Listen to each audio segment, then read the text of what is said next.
Alright mga kaibigan, tinalakay na po ang transportation modernization sa Kongreso. Ang transportation at modernization ay isang mahalagang issue na pinag-uusapan sa Kongreso ngayon.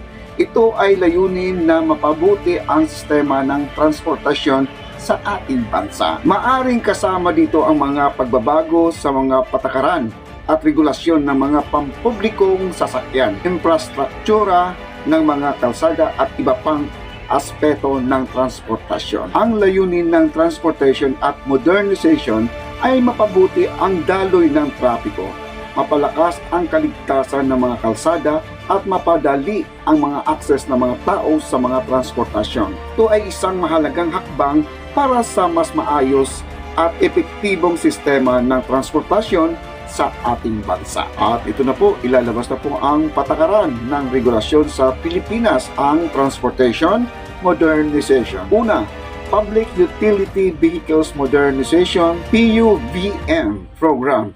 Layunin nitong mapabuti ang sektor ng pampublikong transportasyon sa pamamagitan ng pag-introduce ng mga ligtas at environmentally friendly sa mga sasakyan, pagpapabuti ng regulasyon at pagkakaisa ng industriya.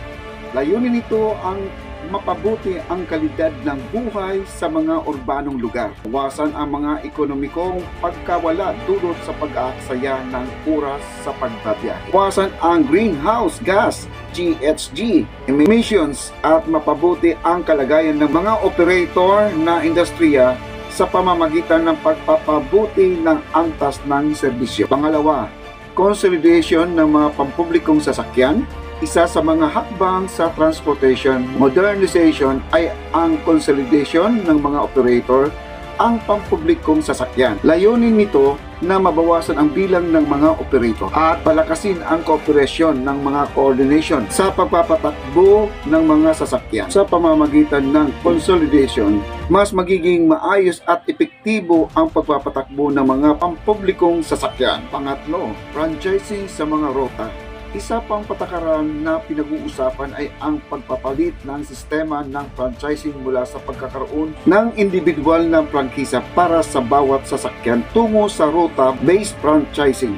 Sa ganitong sistema, ang prangkisa ay binibigay ayon sa ruta ng sasakyan na nagbibigay ng mas malaking kontrol at regulasyon sa pagpapatakbo ng mga sasakyan sa isang partikular na ruta. 4. Pagpapalakas ng mga sasakyan at infrastruktura.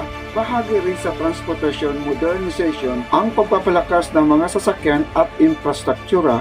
Layunin nito na papalitan ang mga lumang sasakyan na mas bago at mas ligtas na mga sasakyan. Kasama dito ang pagpapabuti ng mga kalsada at iba pang mga infrastruktura para sa maayos na daloy ng trapiko.